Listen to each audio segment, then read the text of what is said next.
That's one small step for man,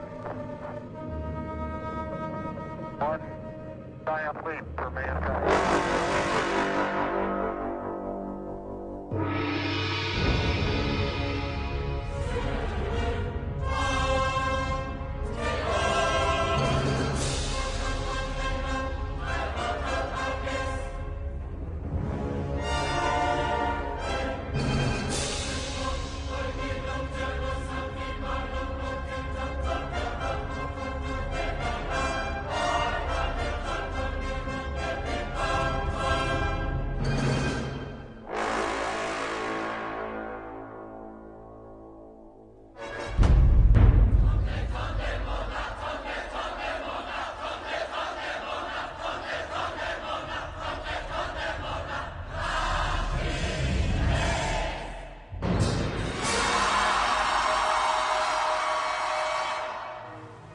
Unidentified flying object.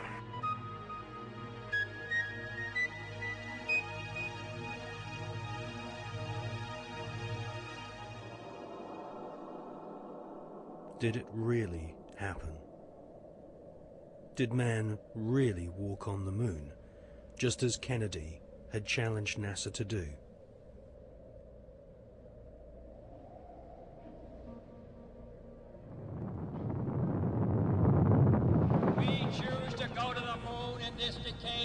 Other things, not because they are easy, but because they are hard.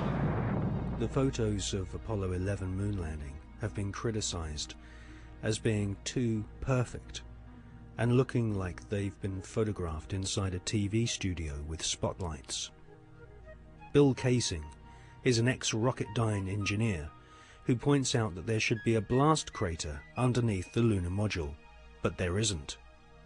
Award-winning filmmaker and photographer David Percy has written a book called Dark Moon, which shows that the famous Apollo 11 photographs were all shot using multiple light sources, something which can't happen if the astronauts were really on the moon.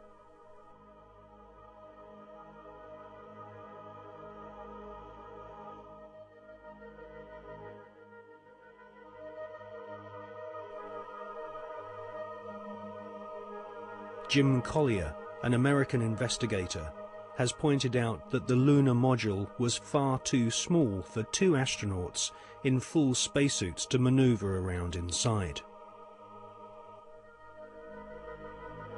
Jim Collier also believes that some of the footage showing the lunar module blasting off from the moon's surface has been filmed using a rotating model.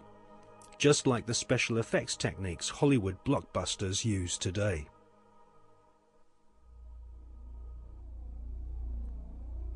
Now, for the first time on film, we present new evidence which proves that at least some of the official NASA photographs taken on the lunar surface are definitely faked, or at the very least, heavily manipulated. Join us now on a quest for the truth to the moon.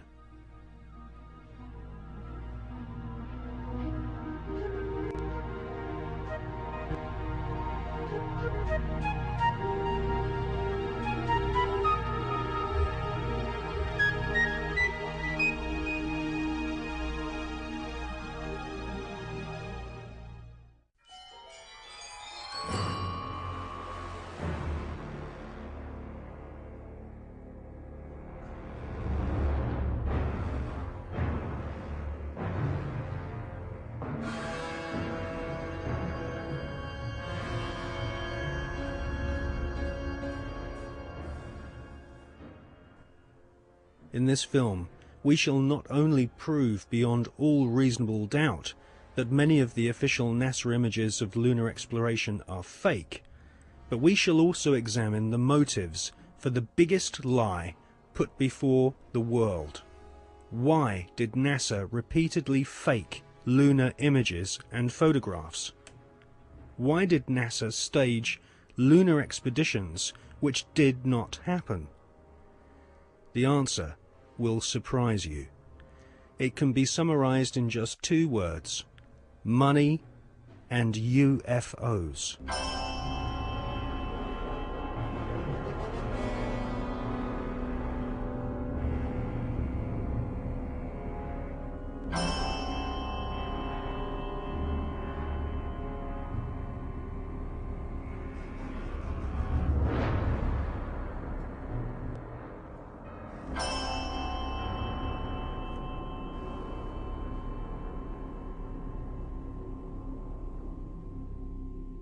But before we look at the motives for lying on such a vast scale, let's look at where some NASA scientists came from.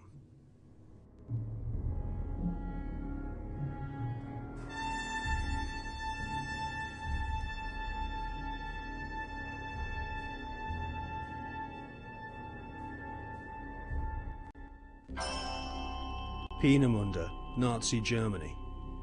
For centuries, warmongering nations had been using primitive rockets as a weapon of war.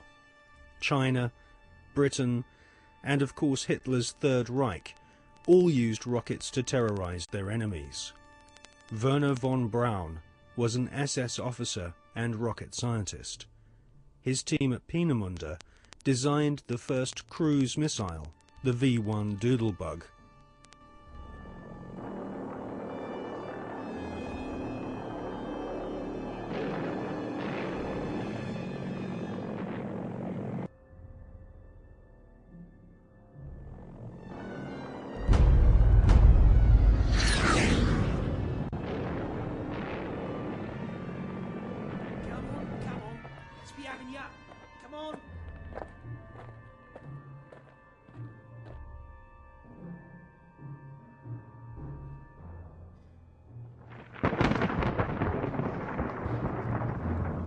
The V-2 rocket was the forerunner to the Saturn V rocket, which would supposedly take man to the moon.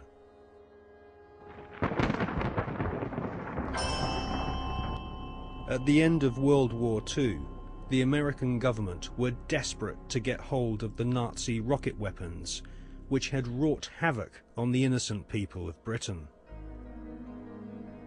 The American government launched Project Paperclip, which secretly changed the war criminal files on Werner von Braun and his colleagues. Files which described these SS officers as an ardent Nazi were changed to read "not an ardent Nazi." Werner von Braun, his team, and the rocket factory at Peenemünde, which had terrorized Western Europe, was transported to the USA, lock, stock, and barrel.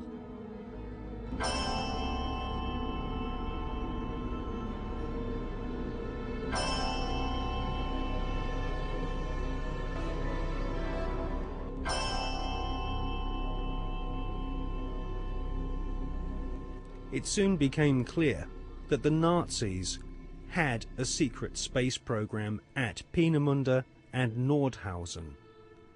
The Hannibal craft utilized alternative propulsion systems such as vril power, possibly back-engineered from recovered crashed flying saucers.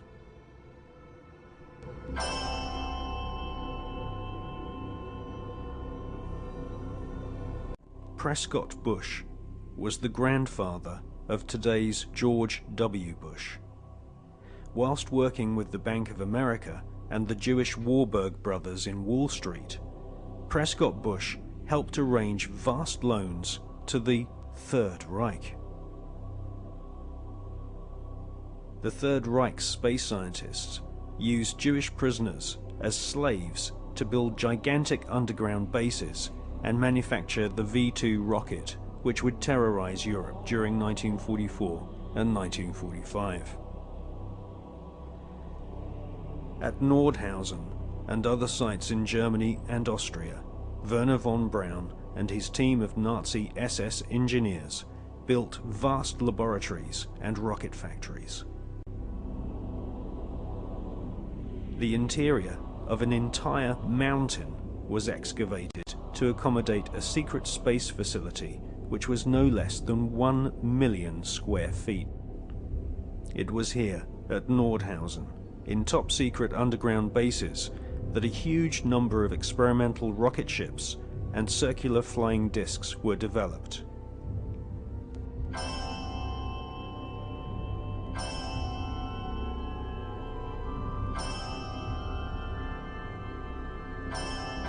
The prototype V-7 craft was powered by engines manufactured by BMW. The V-7 used 12 BMW 028 engines, which were powered with helium. Radical fuselage shapes were developed, which would later lead to the emergence of stealth aircraft and the cruise missile.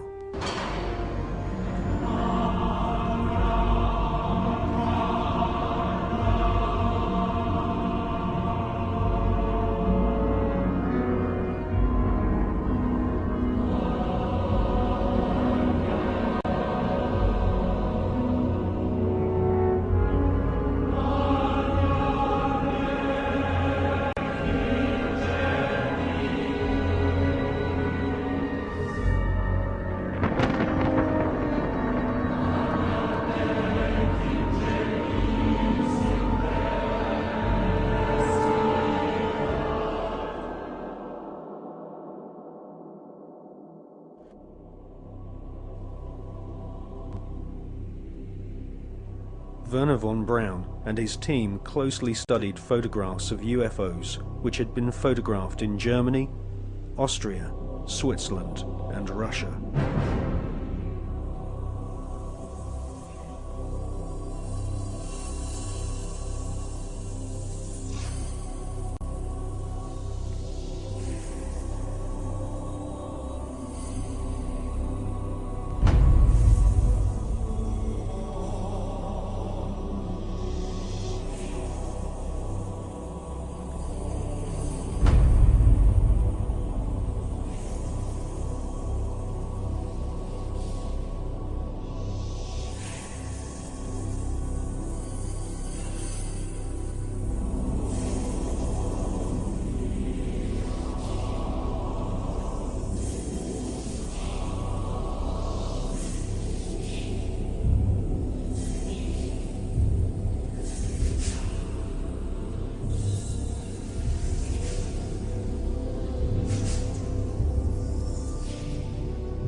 These unidentified flying objects inspired the development of Nazi flying discs. After World War II, the underground base at Nordhausen was rebuilt in the Mojave Desert, a place we now know as Area 51. A tremendous sighting took place, and I'm just completely baffled right now. So is Mr. Anthony Hilder. Example of one of the many objects seen regularly in Las Vegas. Very bright object, just basically hovering over Las Vegas, 5:30 p.m. Cylindrical object, a craft. We believe it could be some kind of an observation platform.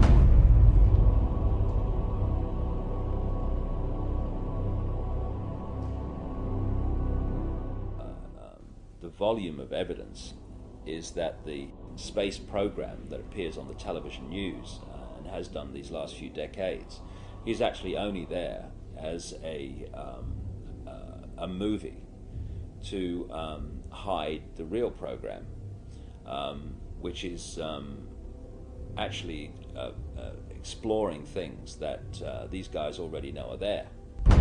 There's this secret agenda in which advanced knowledge that people in general never hear is passed on to the chosen ones that are chosen to have this information and to move it through the generations. The agenda for centralized control and all that stuff. And then there's the movie, which is there to hide all that. And the movie is the official version of events that pours out of the television. They're being sold a cover story to hide what's really going on, not just in terms of the space program, but in every area of our lives. I mean, what is the more classic and obvious cover story than weapons of mass destruction, we've got to go and get them? And clearly, you know, we see it was a cover story now. If you had a brain, you could see it was before. I've said in my latest book, Tales from the Time Loop, that we're looking at the Fourth Reich. And then I put under that brackets, or a continuation of the third, which never ended. People have no idea, the general population, because no one tells them, of the fundamental connections between the Nazis. The people now think, oh yeah, the Nazis have gone, and the American administration. First of all, the Nazis were funded out of Britain and America. Why is it that they were taking their wages home in wheelbarrows during the Weimar Republic? Germany was in economic catastrophe. A few short years later, they have a war machine that's taking on the world. How did this come about? Anyone else?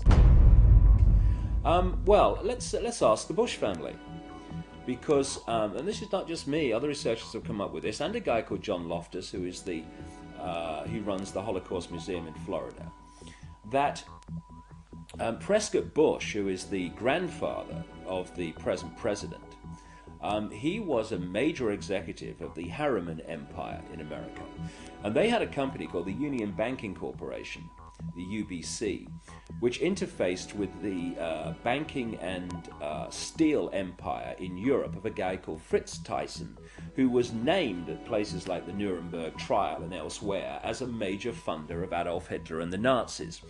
And what Prescott Bush, who was the key executive in the Union Banking Corporation, was doing was funneling money and other resources through the UBC into Thyssen's empire, and then it went to the Nazis, and that's where the war machine came from, also through the Bank of England. Only yesterday, every business, every profession was part of Hitler's system. The doctors, technicians, clockmakers, postmen. Practically every German was part of the Nazi network. They believe they were born to be masters, that we are inferiors, designed to be their slaves.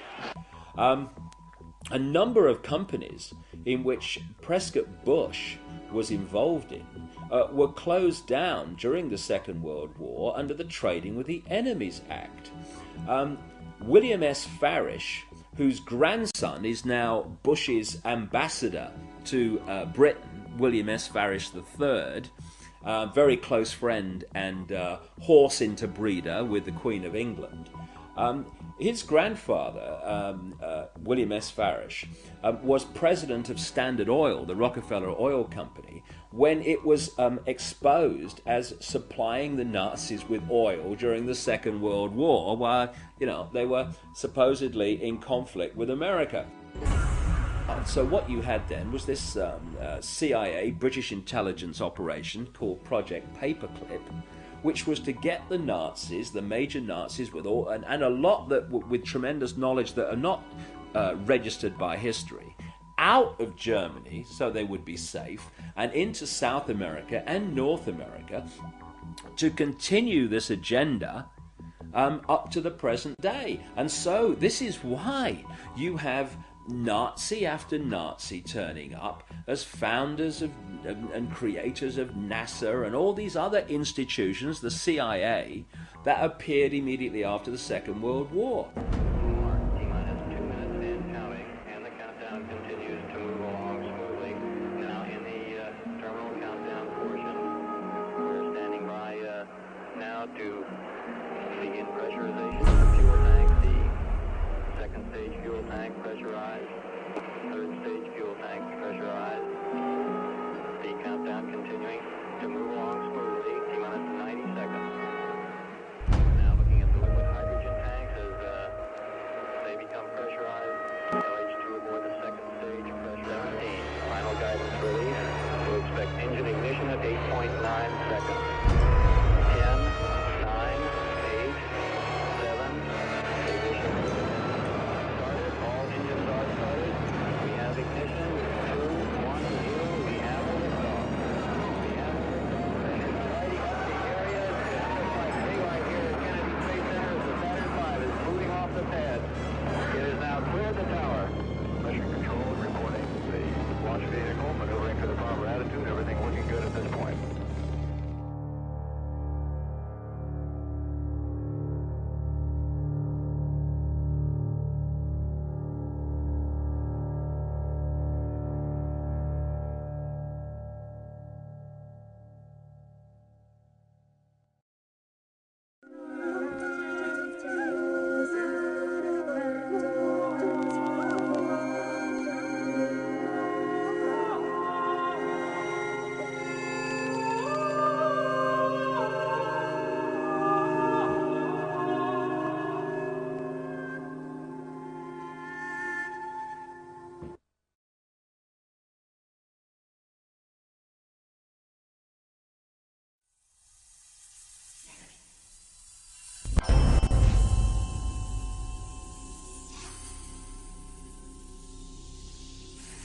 In 2003, the skeptical magazine Fortean Times claimed that no such craft or Nazi secret space program had ever existed.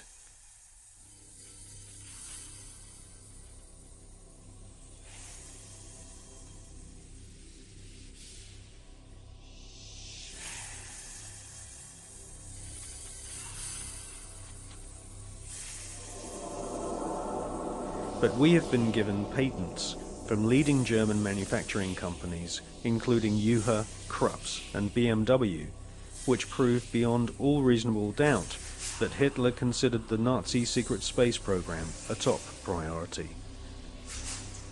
And more than 15 billion Deutschmarks were spent developing craft of all shapes and sizes. Secret memos from SS officers revealed that Werner von Braun and Hitler both believed that there were alien civilizations in the universe, and it was their intention to not only conquer all nations on planet Earth, but to also colonize the moon.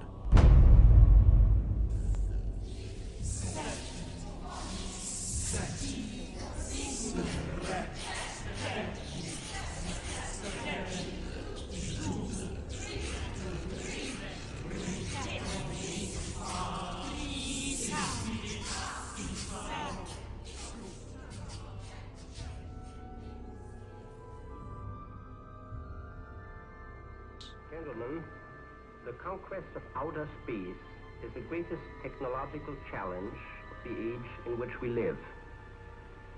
The first decisive step in the conquest of space will be the placing of an object into an orbit wherein it will indefinitely circle the Earth. 1954.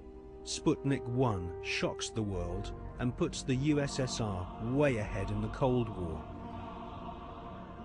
Sputnik 2 takes a dog into space, the first living creature to leave the face of planet Earth.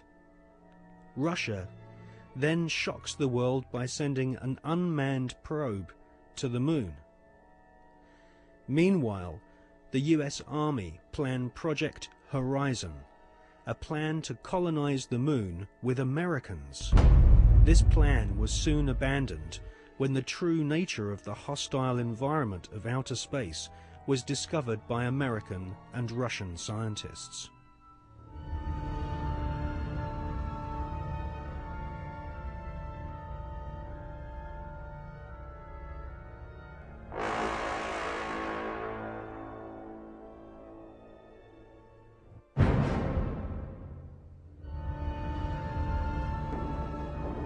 (1958).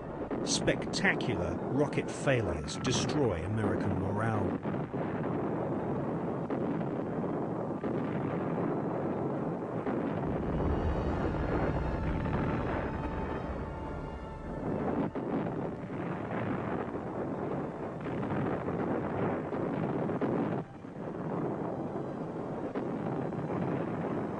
The Explorer 1 space probe confirms planet Earth is surrounded by dangerous radiation. Radiation so powerful that it could cause nausea and cancer. The Van Allen radiation belts and solar particles from the sun are extremely hazardous to humans. Space is also full of micrometeorites which can rip through spacesuits and metal in the blink of an eye. Meanwhile, Russia celebrate getting the first man into space, Mr. Yuri Gagarin.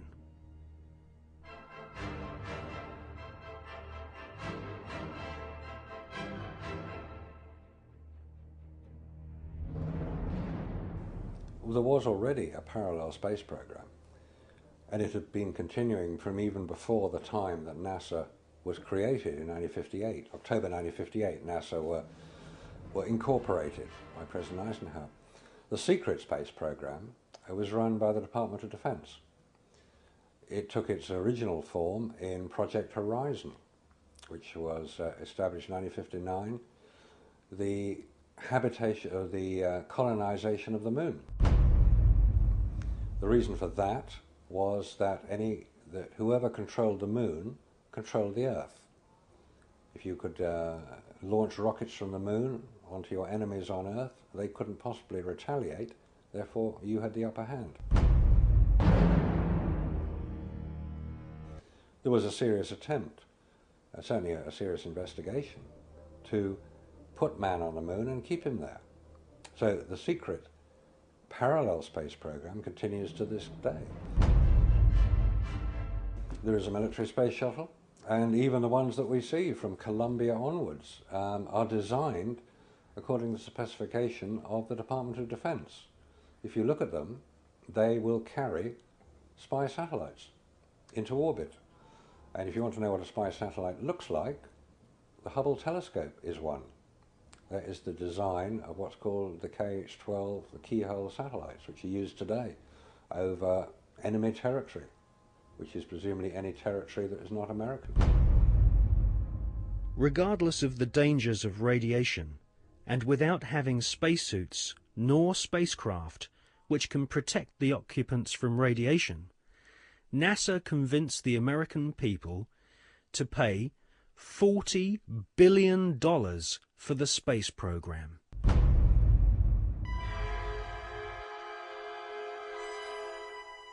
The most lethal forms of radiation, of course, are at the higher end of the spectrum.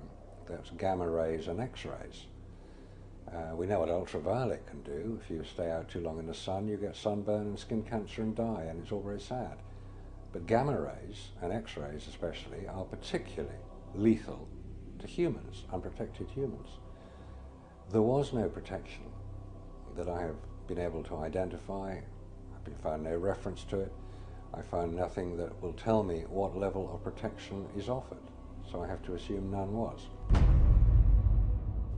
I've contacted the manufacturers of the spacesuits, and they said there was no radiation protection built into the spacesuits, because I asked them if these same spacesuits could be used by technicians to go to Chernobyl or 3 Mile Island, because the nuclear reactors produce the same radiation as produced in space. They said no, not advisable, no protection. Ex-Nazis were now in charge of vast amounts of tax dollars. In today's value, the Nazis at the heart of the NASA space program were given more than $600 billion. All NASA had to do was announce a new space project, and the money was handed over so that the American government could save face in the Cold War. Alan Shepard and John Glenn were blasted into space using equipment which was still in the prototype stage. John Glenn reports UFOs to Mission Control, which he describes as looking like fireflies, similar to the Foo Fighters reported by pilots during World War II. Werner von Braun and Hermann Oberth were later to confess that they both believe alien life forms exist and may have already visited planet Earth in the past. NASA soon learned that we are not alone in the universe.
In Jonathan Eisen's excellent book, Suppressed Inventions, he interviews Werner von Braun's mentor and teacher, Dr. Hermann Oberth.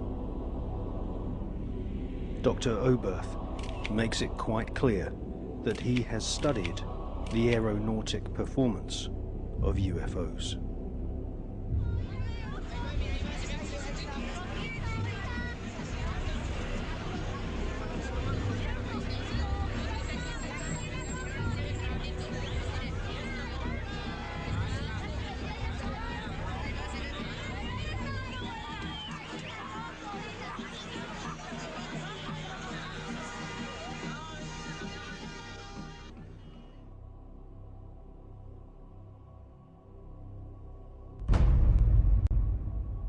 In 1972, Dr. Hermann Oberth made the following statement.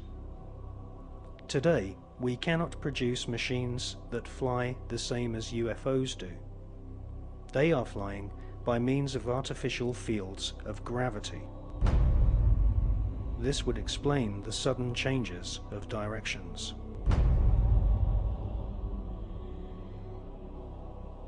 This hypothesis would also explain the piling up of these disks into a cylindrical or cigar-shaped mothership upon leaving the Earth, because it is in this fashion that only one field of gravity would be required for all the flying saucers. Dr. Oberth then added, "We cannot take credit for our record advancement in certain scientific fields alone. We have been helped, and we have been helped by the people of other worlds."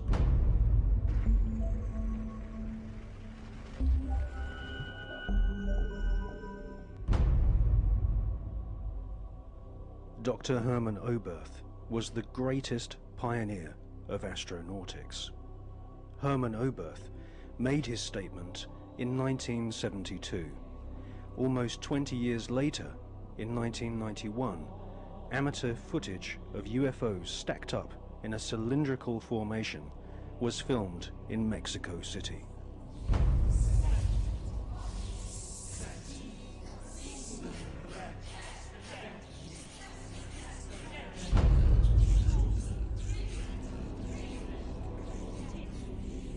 It's a monopoly that is being conducted through science about the possibilities of finding life in a different planet or satellite in the space. We have many other reasons to believe that NASA has been lying in every respect. It's very difficult to know if the politicians know the real truth or not. We know that there is government inside the government.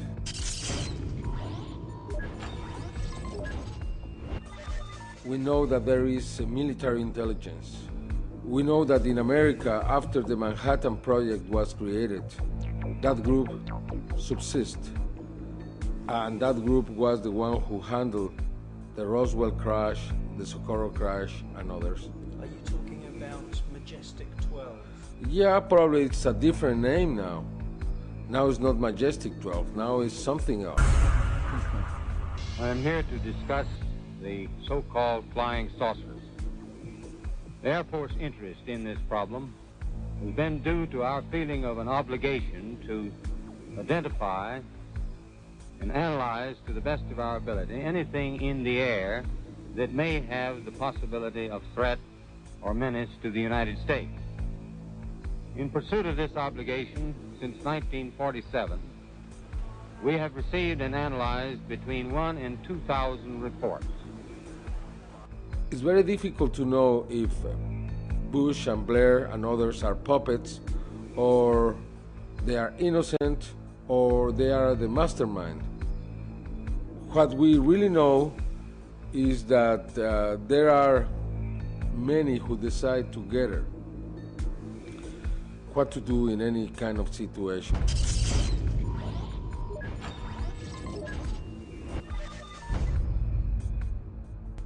The Russians now have a very different policy around this phenomenon. We have to remember that when Gorbachev met Reagan,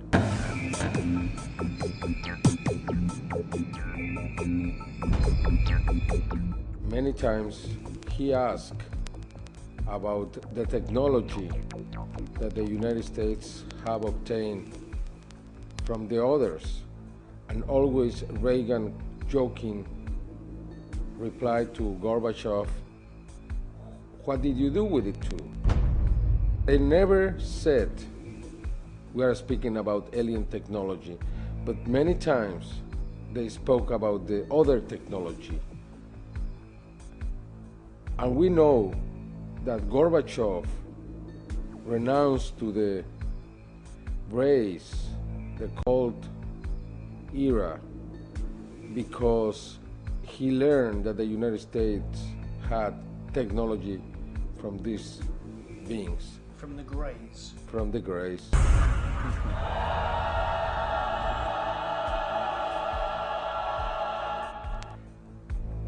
From then on, we saw many cosmonauts talking openly about what they saw. We have different videos recorded by these cosmonauts where you can see strange things floating in the space. Non ho fatto in tempo a prendere la macchina fotografica o una videocamera perché è sparito da circa 7 secondi. А где вы летели? На какой части Земли? Newfoundland. Eravamo sopra il Newfoundland. Terra nuova. We have also something very important, which is a video taken inside the space agency in Russia, where you can see the Mir surrounded by dozens of bright objects. This is Mission Control Houston. We are using the payload bay cameras right now to hopefully catch a glimpse of the Russian space station Mir as it performs an on-orbit burn. The payload bay cameras are positioned such that they're looking straight back behind the orbiter, where the Mir is flying at about 850 nautical miles behind us.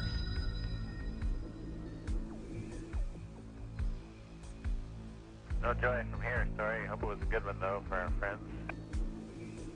Thank you, sir. We could not see it here either. We'll wait 2 or 3 more minutes till sunrise, and then at that time give you a go for KU stow.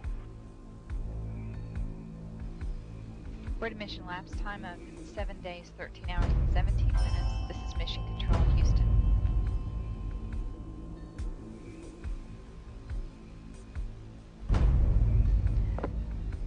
The Mir space station is now visible. Yeah, we do see something flashing visually, but we're not sure that might be...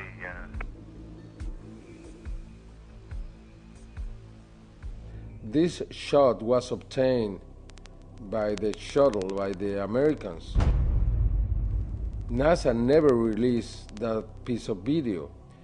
It means that we have two different positions. One that is openly saying, yes, we have experience out in the space. That's the Russians. The Russians.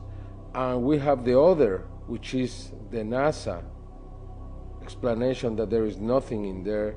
They don't release anything. We have to obtain every evidence from an outside source, but not from NASA.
there are creatures living in outer space.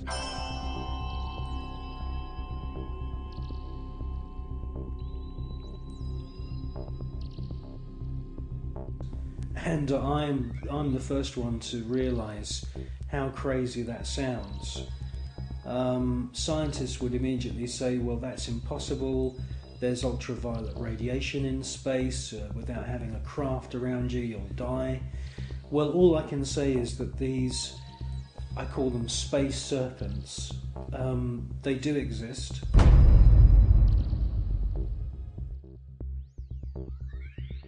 They've been filmed by Story Musgrave, who's a senior space shuttle commander. He's been with NASA for 30 years. He's seen one of these space serpents on 2 occasions. He's filmed it on 1 occasion.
They've also been filmed from the ground, flying around in the upper atmosphere.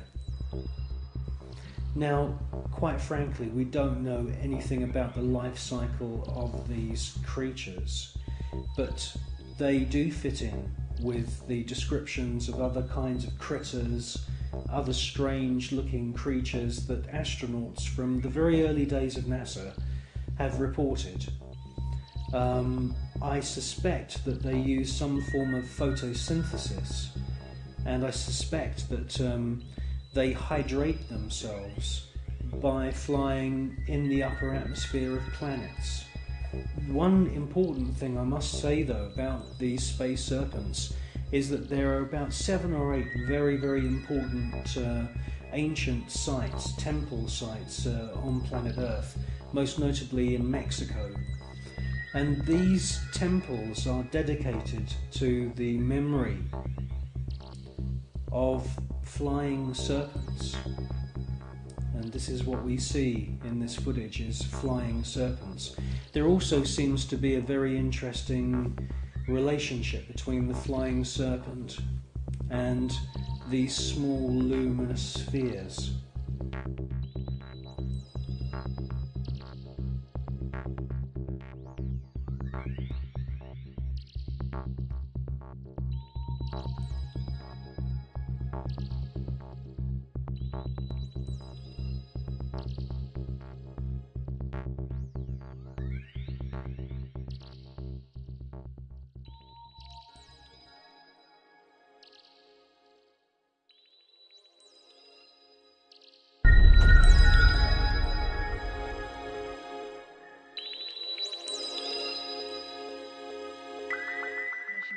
Houston, we are using the payload bay cameras right now to hopefully catch a glimpse of the Russian space station Mir as it performs an on-orbit burn.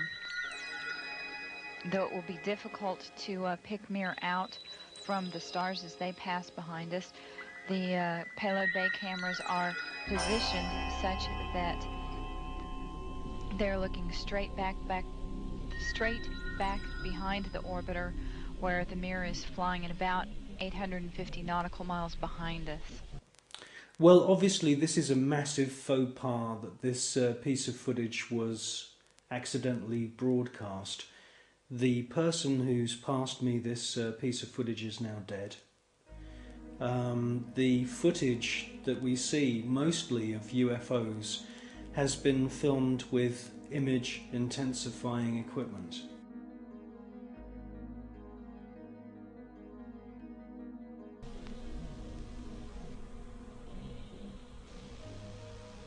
No joy from here. Sorry. Hope it was a good one, though, for our friends. Thank you, sir. We could not see it here either. We'll wait 2 or 3 more minutes till sunrise, and then at that time give you a go for KU stow. We're at a mission lapse time of 7 days, 13 hours, and 17 minutes. This is Mission Control, Houston.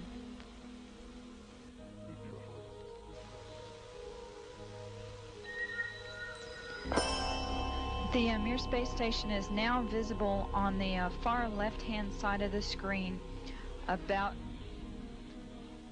an inch from the bottom of this particular picture.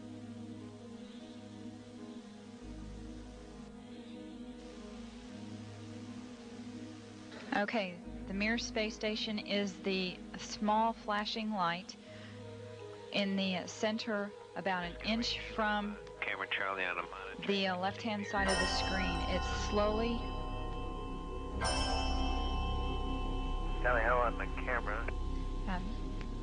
It is slowly moving closer to the left-hand side and is has a very light flashing to it. We think on the middle of the screen, way to the left-hand side.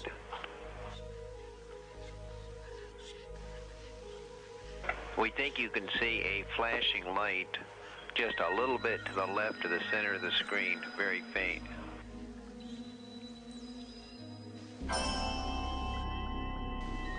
Yeah, we do see something flashing visually, but we're not sure that might be...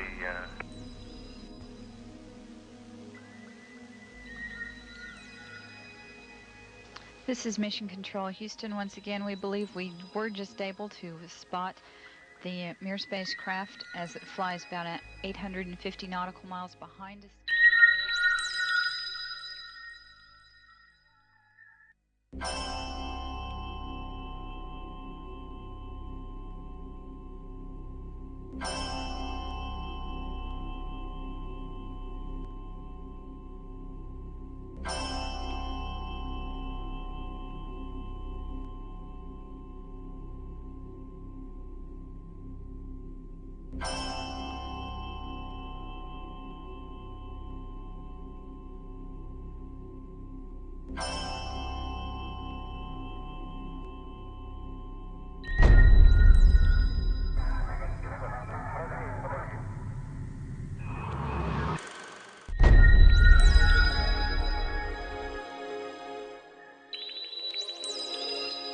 Yes, STS-80 was a very, very strange space shuttle mission.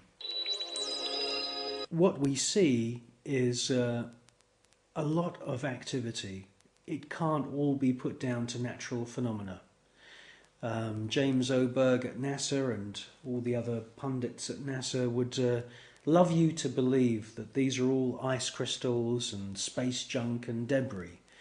Quite frankly, if there was that amount of debris, that sheer number of shooting stars flying around in close proximity to the space shuttle and the Mir space station, it would be not safe to put craft up into space. A piece of rock just a few millimeters across, travelling in the opposite direction of the space shuttle, would rip through the entire structure of the space shuttle and cause a fatal accident.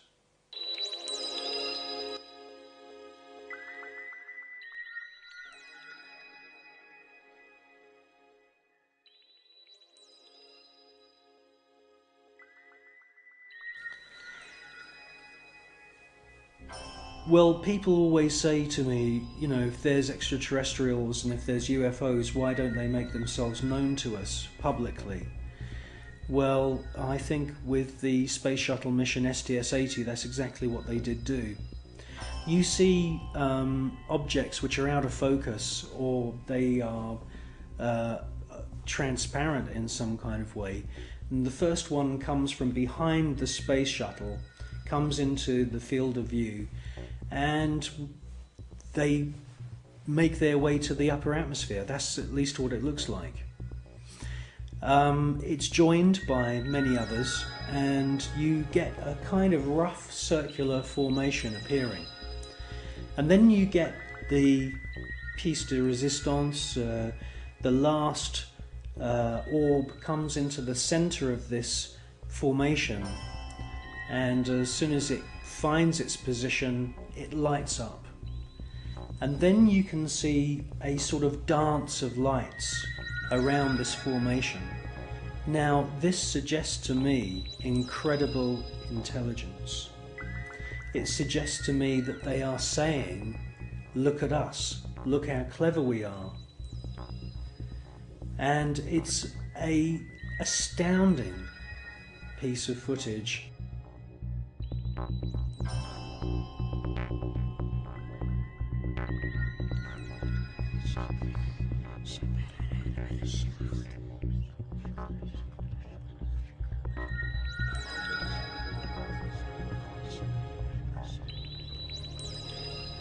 These extraterrestrial craft are attracted to thunderstorms, and many times we see lightning on the surface of the planet or in the atmosphere of planet Earth.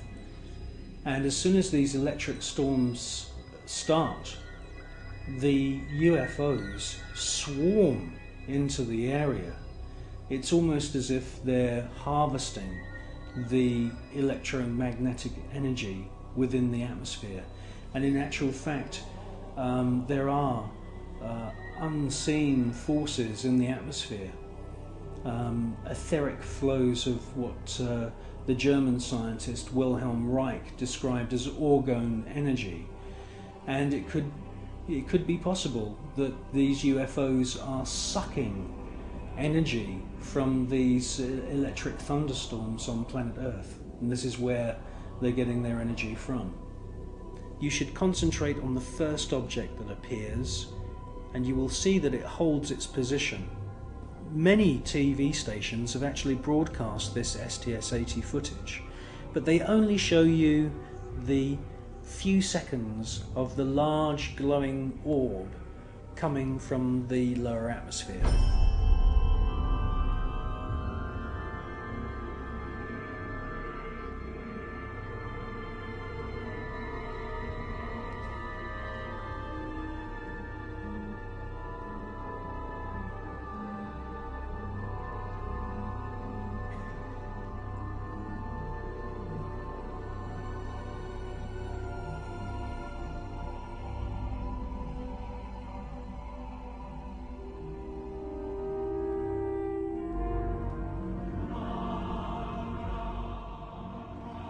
The cameraman who's operating the space shuttle camera is fully aware that the first object has held its position, and after the large orb has ascended from the lower atmosphere and the shuttle is moving away from the scene,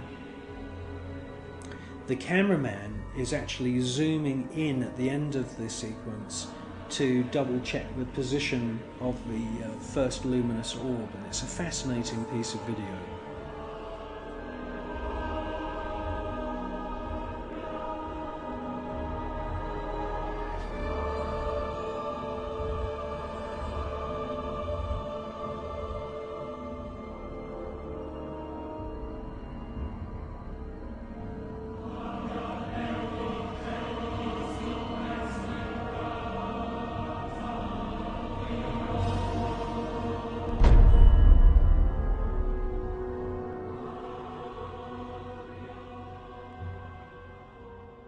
A few years ago there was an astounding book published. It's called The Day After Roswell, and it's written by a gentleman called Philip Corso, who's now dead. He had a military career that lasted more than 20 years, and during that time he served at the White House, and then he was a senior official at the Pentagon. And in this book, which is an astounding book, he clearly says that there is a war going on in space.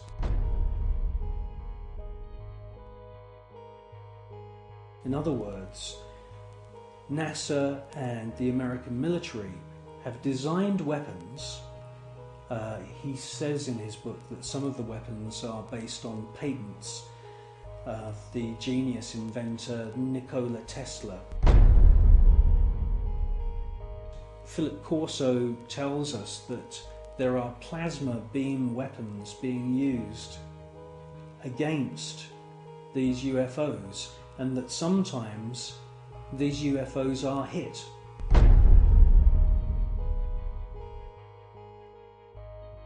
A special team then travel out to wherever it is in the world and collect the wreckage. Now, from the wreckage, they back engineer any useful technology. In his book, he clearly states that microchips, semiconductors, fiber optics, lasers, many other new metal alloys have all been back engineered from wreckage which they've collected from UFOs which have been shot down by the American government.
I believe that what we're seeing with the footage from Space Shuttle mission STS-48, that we are seeing several intelligently controlled extraterrestrial craft.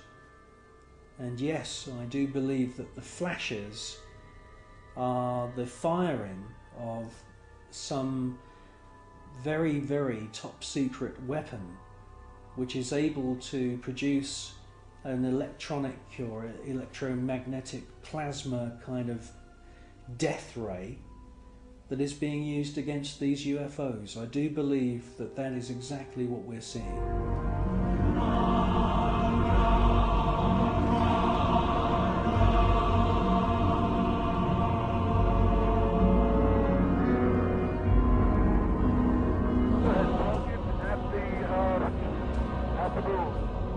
The tether has broken. It is going away from us. Get it on the TV. TV. Tether has broken. Copy. Space Shuttle mission STS-75, the tether incident. A lot has been said about this incident. Personally, I feel that most of the objects that you see are actual individual parts of the tether, just floating around in space, and that they're out of focus. It's a fascinating piece of footage, and I wouldn't be surprised if there weren't, quite a few UFOs coming into the scene to check out our technology, just the same as they've done many times before. The crew can see the tether and see the satellite. It's beautiful.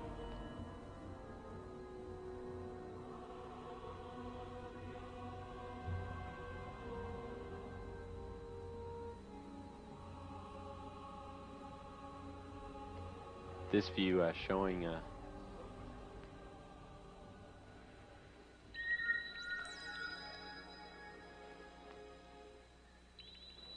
the satellite.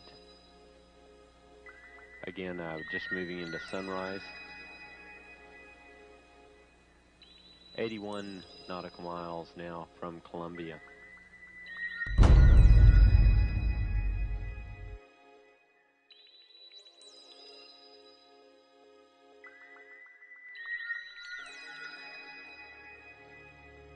You clearly hear one of the astronauts being told there's an object at your 11 o'clock position. It's about your 10 o'clock, 11 o'clock going away. Don't worry about it. And the other astronaut, who's obviously in the know, says don't worry about it. Out there. I'm not sure what you're talking about. I suspect that the senior astronauts, the astronauts who've been up more than just once, are fully aware that there is a very large number of unexplainable objects flying around. Never mind.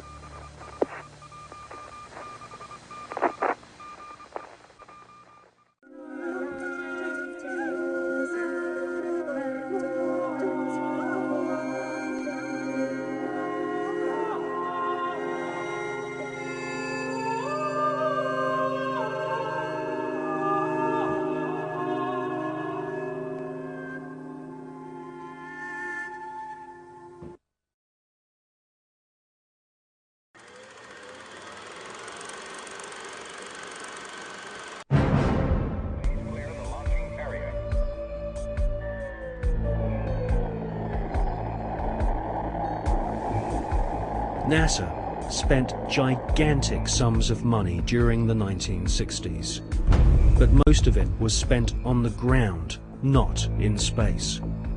Huge American corporations, many of which were manufacturing hardware for the military, made gigantic profits designing space vehicles and, more importantly, life-sized models of spaceships, and even huge stage sets resembling the lunar surface.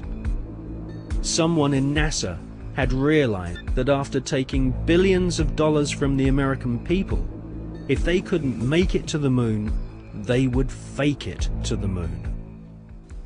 Obviously, if you're going to somewhere that nobody has been before, you need to have a simulator which recreates that environment as closely as you can. If you're going to the moon, you recreate the surface of the moon. And here we see a section of the lunar surface created. It's about 30 foot high, 30 foot long, 35 foot long. Scale is given by the two people standing in front of it. There were plenty of simulation exercises, but the point is, and this should be taken into account in virtually everything that is discussed with the Apollo program, 400,000 people may have worked on the program in total, but none of them had a need to know more than his own job required. The people who were making the rockets didn't know what the people who were making the spacesuits were doing, because they had no need to know about that. Their job was to make the best models and the best simulation of the lunar surface that they could. And if we come up to this picture here, we see the three scales on which these models were built. We have here the whole moon as one unit. It stands about 20 foot high. We have here behind it a section of the surface of the moon. You'll notice it's curved. And here we have a more detailed section of the lunar surface. What you're saying is that the images which we're told show a camera pointing out the window of the lunar module as it's coming into land on the moon could well have been filmed previously using these large-scale models. That's right. It could well be that what we are looking at are films of realistic models. We have no means of knowing if they were actually taken on the lunar surface, or whether what we're watching is part of the simulation exercise and the training exercise.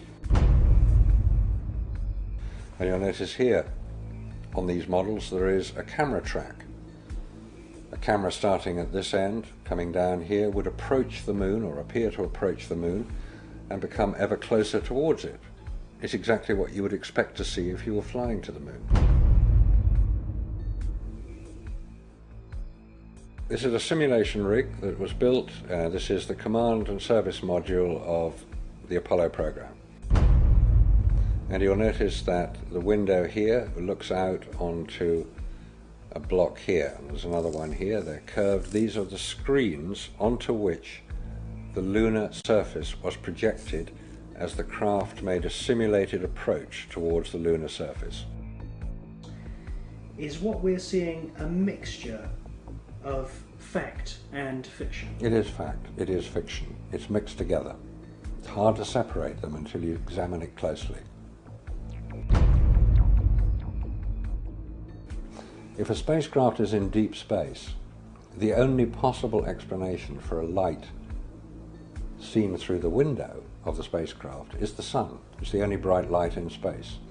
If it's not the sun, then it has to be some other artificial light, which implies that that particular image is possibly fiction.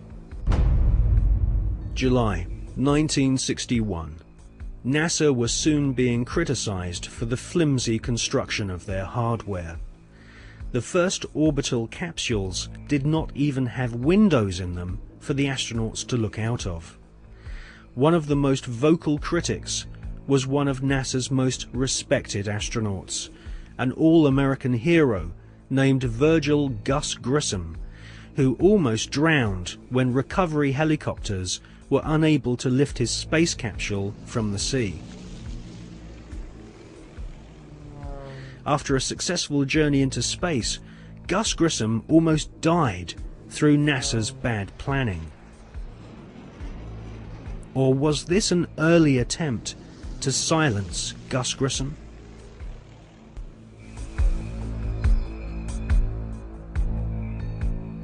May 1963.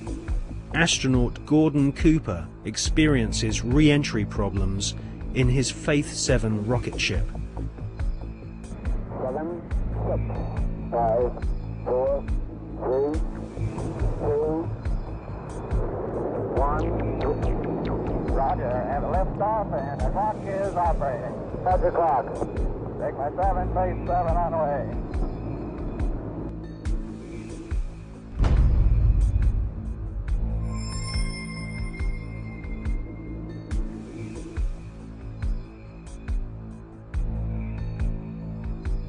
The prototype lunar module, known as the LIM, had serious stability problems.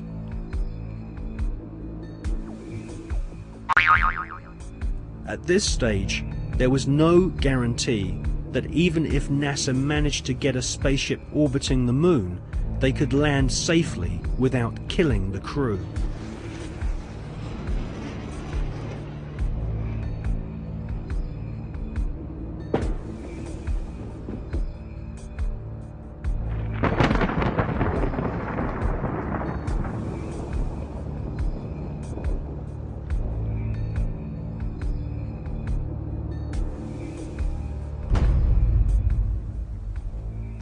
Could the footage which we see of the LIM approaching the moon be filmed in a TV studio? It was filmed in a TV studio. There's absolutely no doubts whatsoever about that.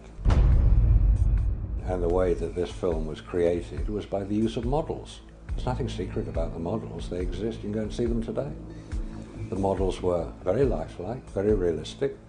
There is one that is a life-size model. It's in Flagstaff in Arizona. It's 2 miles long, and it's an exact replica of the Sea of Tranquility.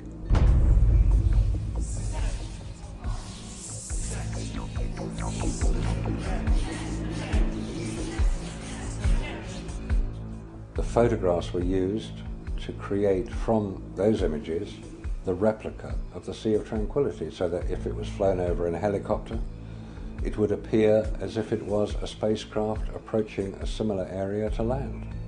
So yes, all the scenes of the lunar surface were filmed on Earth.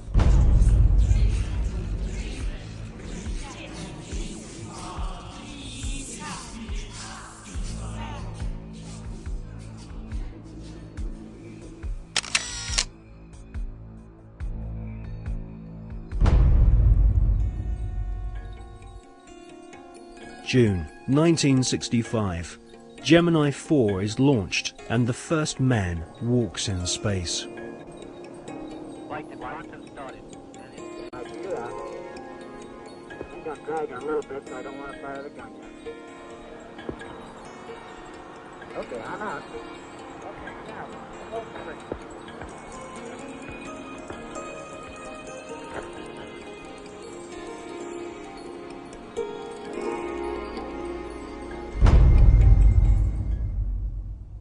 Extensive rehearsals at docking spacecraft were performed in low Earth orbit. Everything was recorded on film.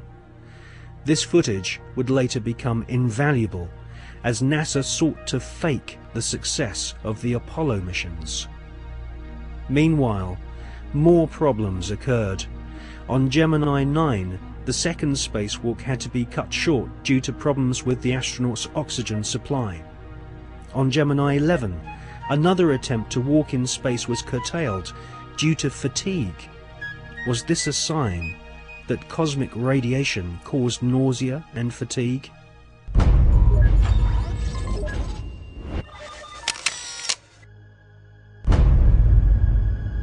NASA could not risk the public humiliation of having brave astronauts crashing to their deaths on the lunar surface broadcast on live TV.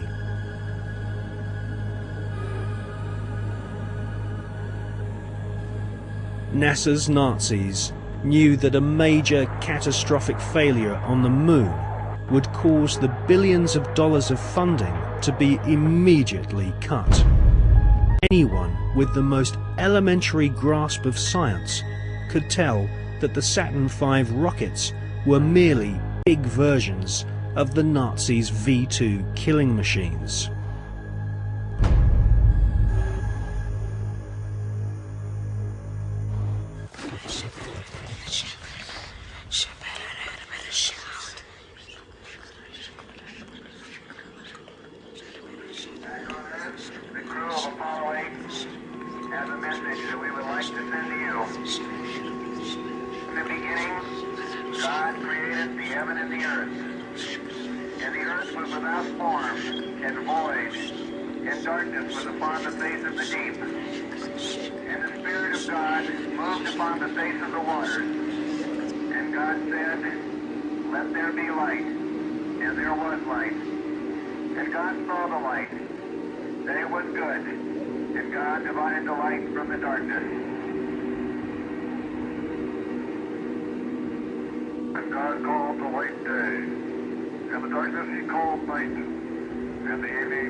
It is wrongly perceived by the mainstream media that there has never been an official report of a UFO by any NASA astronaut. This is simply not so. Since the early experimental orbital craft were developed by ex-Nazi SS officers on behalf of NASA, American astronauts have continually reported strange UFOs. In many cases, photographs and even film was shot of these mysterious, unidentified flying objects. During his pioneering orbital flights in the Gemini 7 capsule, NASA astronaut Jim Lovell clearly alerted Mission Control of a bogey at 10 o'clock high. Capcom at Houston asked James Lovell if he had an actual sighting of a UFO. Lovell answered, "We have several, an actual sighting." Gemini 7 here, Houston, are you ready? That's clear. 7, go ahead. I told you at 10 o'clock high. This is Houston. Say again, 7? We have a bogey at 10 o'clock high. Roger.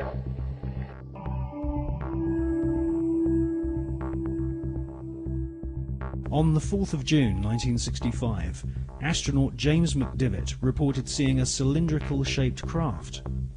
Could this be one of the cigar-shaped motherships which have been filmed from the ground on many occasions, most notably in Russia and California during the 1970s?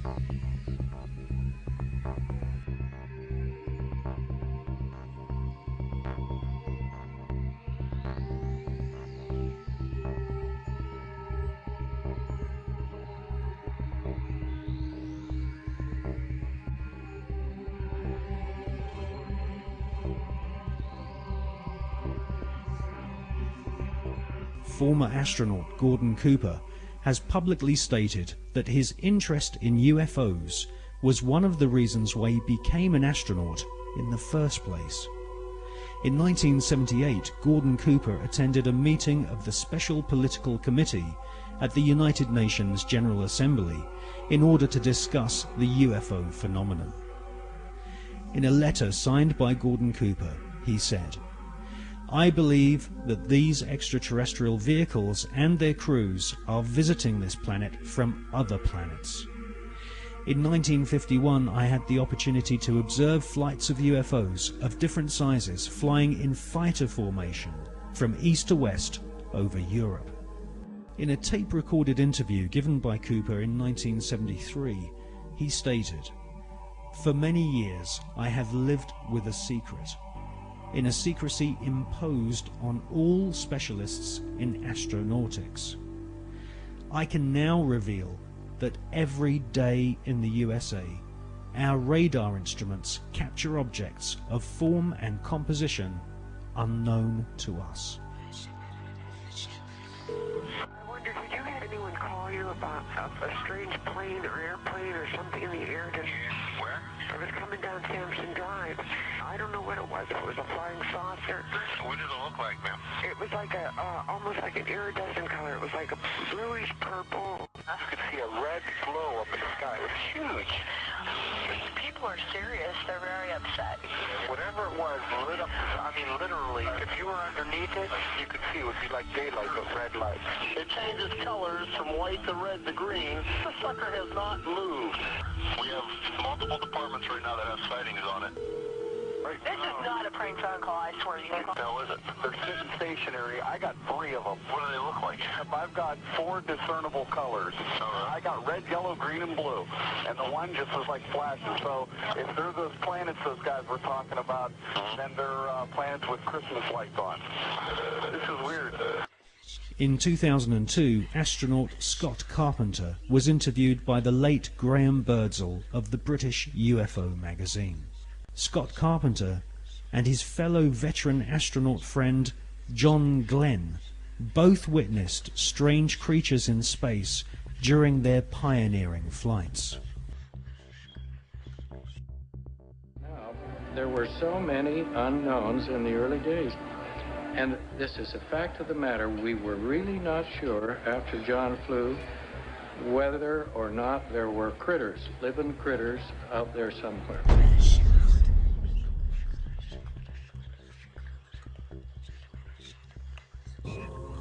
После этого, значит, у нас тот закрутится, мы все ведем, потом начинается проверка.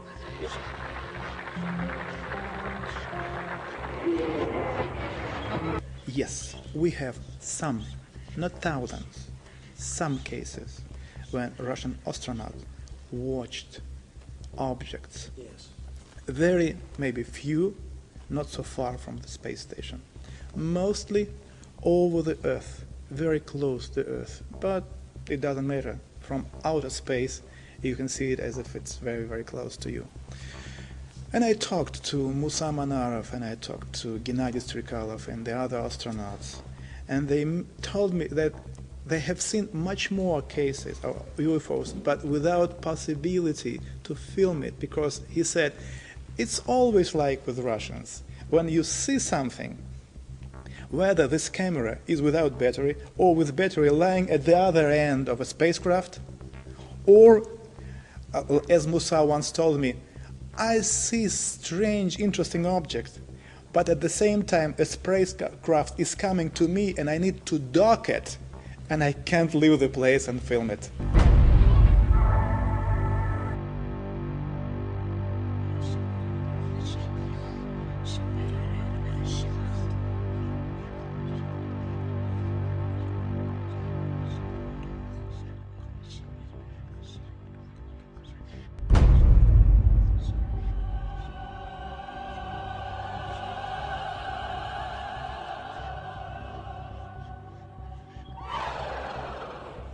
You know, we have been investigating this particular question, and we came to very interesting conclusions. I wouldn't say that millions of people or thousands, no, but there are many people who have not been abducted because on their level of knowledge and on their level of understanding and abilities, they do not need to abduct people. No. I will try to explain what's going on. When you say they, you're talking about the... It is, yes, it is. It is. When it is flying here, there are some kind of scientific expeditions which are visiting the planet.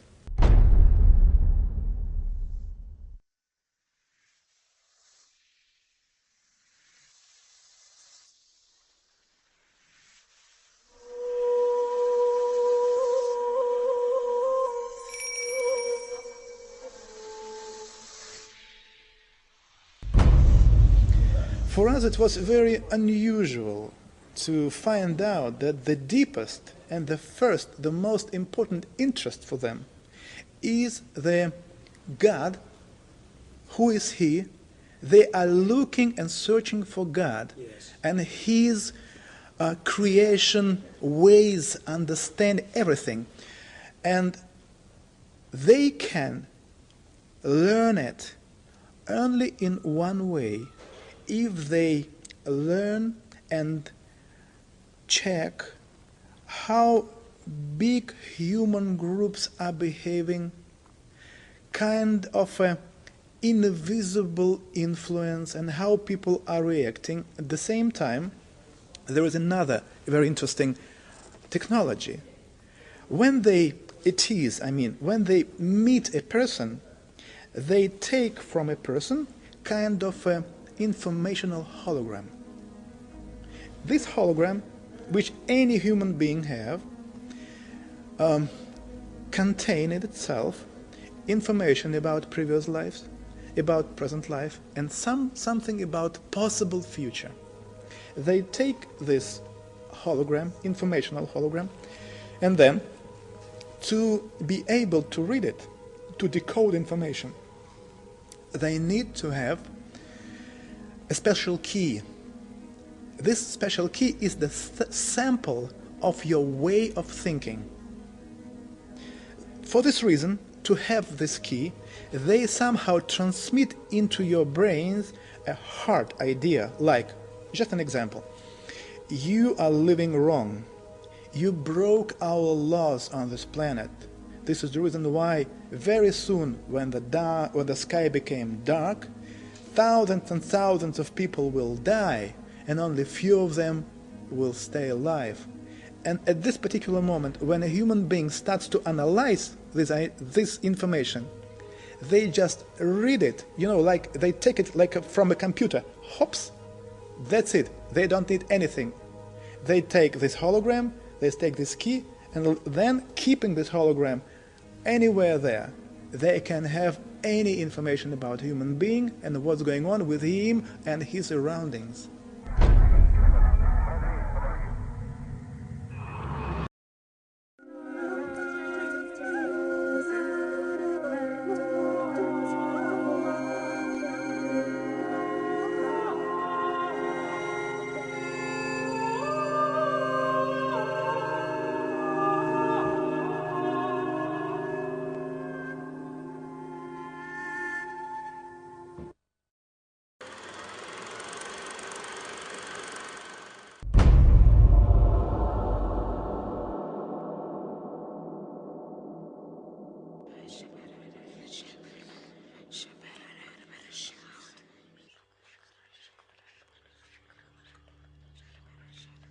Regardless of whether the Apollo moon landing was faked or not, an interesting photograph hangs on the wall of the Sanctuary of the Scottish Rite Masons in Washington, D.C.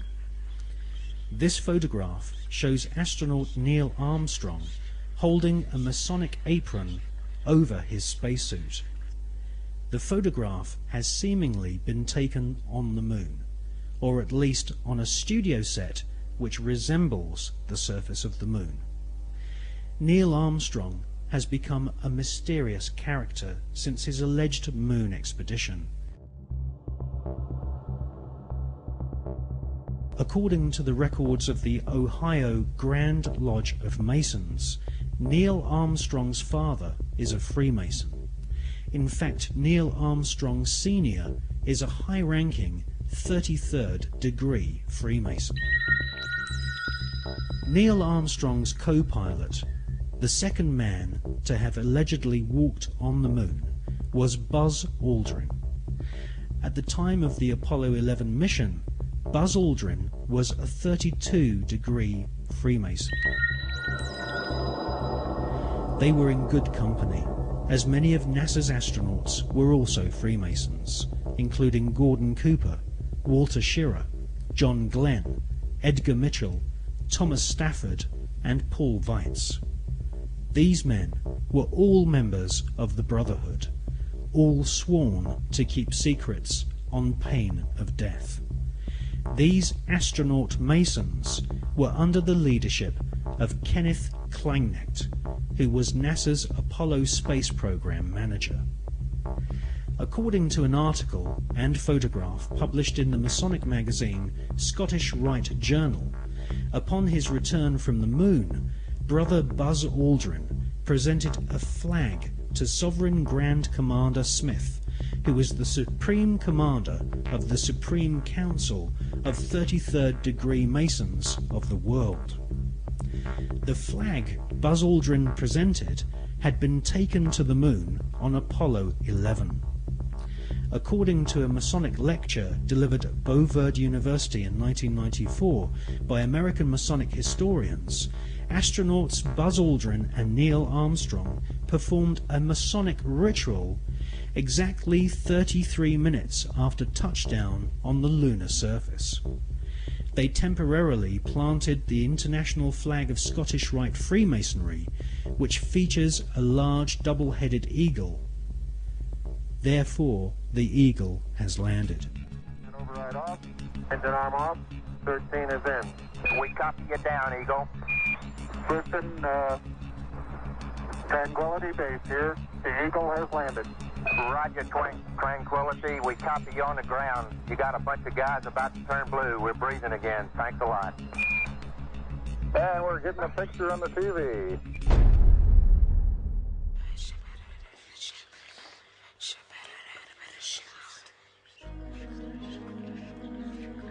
The short Masonic ritual Armstrong and Aldrin allegedly performed declared the celestial body of the moon to be the property of the Masonic God.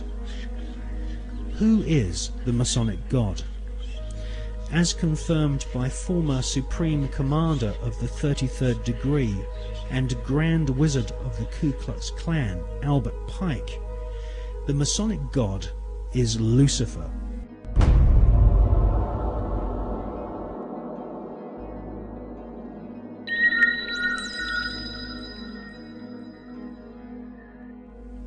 The name of NASA's space program, Apollo, according to the Holy Bible, is actually an alternative word for the devil. We can see this in the Bible as the word Apollyon. Apollyon appears as the name of Satan in the original texts of the New Testament Gospels.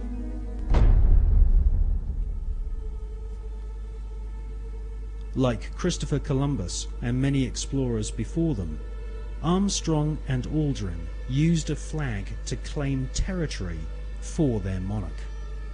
Upon their return, NASA Space Program Manager Kenneth Kleinecht invited the Apollo crew to a secret Masonic ceremony, which saw Kleinecht's brother be appointed to the Sovereign Grand Commander and titular head of all Scottish Rite Masons throughout the world.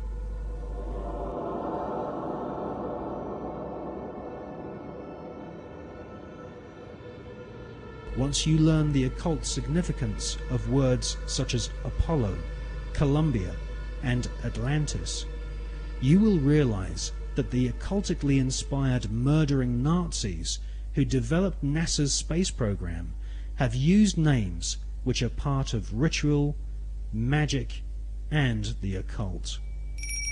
Hawati en tawi, tem jafar kau, ta pen em awef, mu f, ta f, sem f, menemenet f nebet, hayet nebet, henenet nebet, jedefuet f, awet f, haset, semau em sa nuet.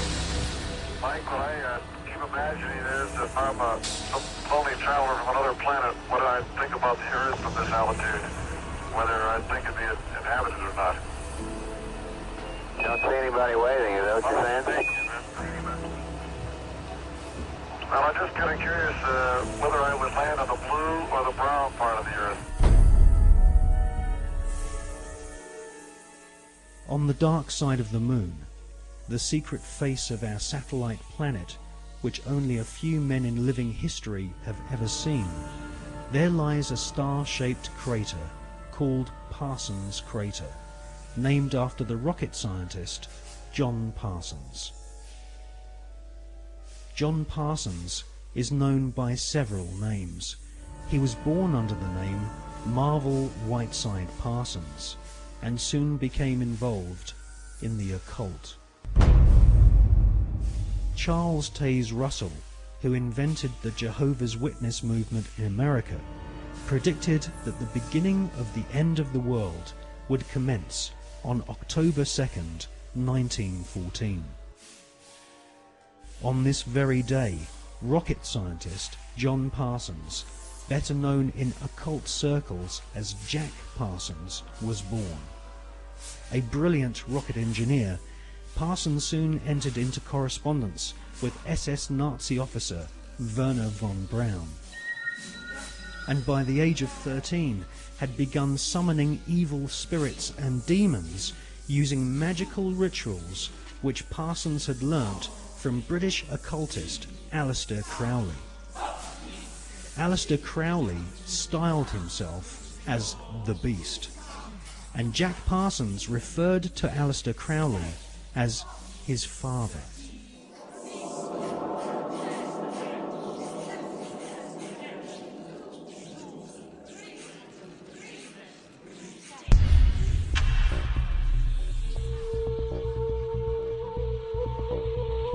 Grand Master of the Priory de Sion, Jules Verne, had written several books which strongly influenced the mind of the young Jack Parsons. In 20,000 Leagues Under the Sea, Jules Verne prophesied the invention of a submarine vehicle which could wage war from the depths of the oceans. In newspaper reports read by the young Jack Parsons, he saw German U-boats launching futuristic torpedoes, travelling under the sea and causing death and chaos. Young Jack Parsons wrote in his journal that if the French author Jules Verne's submarine was a tangible possibility, then why not the rocket ship which travelled to the moon and back in Verne's other books? For most of Jack Parsons' adult years, he was an adept of occultism and a distant disciple of Aleister Crowley. When Crowley visited California and gave the go-ahead to form a new chapter of his OTO Satanic Secret Society, it was Pasadena, the hometown of Parsons, which was chosen. Jack Parsons developed and patented several liquid and solid fuel rocket engines. His patented designs are still being used to this day on intercontinental ballistic missiles such as Polaris and the Space Shuttle. The Polaris nuclear missiles use Parsons rocket technology, which has a pentagram-shaped void impressed into the solid rocket fuel to aid faster burning. Parsons also patented an acid aniline mix, which was used on the first generation of Titan nuclear missiles, used to deliver deadly warheads and also used for high-level atmospheric tests.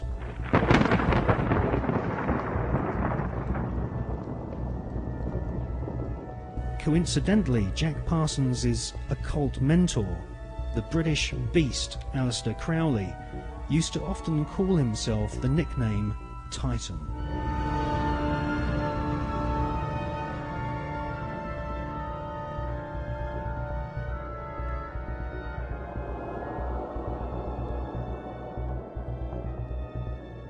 On April the 15th, 1942, Parsons demonstrated a plane powered by 2 liquid fuel rocket boosters at Edwards Air Force Base.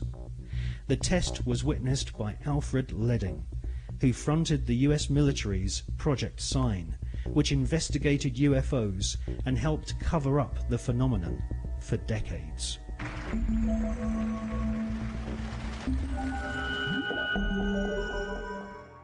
Jack Parsons revered the English Satanist Aleister Crowley, and eventually became the leader of one of Crowley's secret cults called the OTO.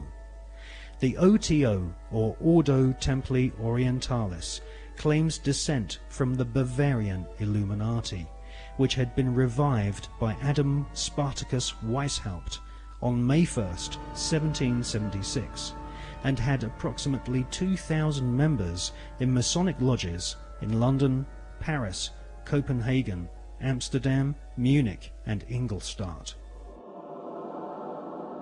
The Illuminati was essentially controlled by European, Germanic, Jewish aristocrats, who sought to replace the church, government system and national identity of nations with an Illuminati-controlled superstate. The Illuminati was eventually outlawed in Europe, and the founders fled to America. They then fragmented their maverick secret society into fraternities operating from the campuses of Yale, Harvard, and Princeton.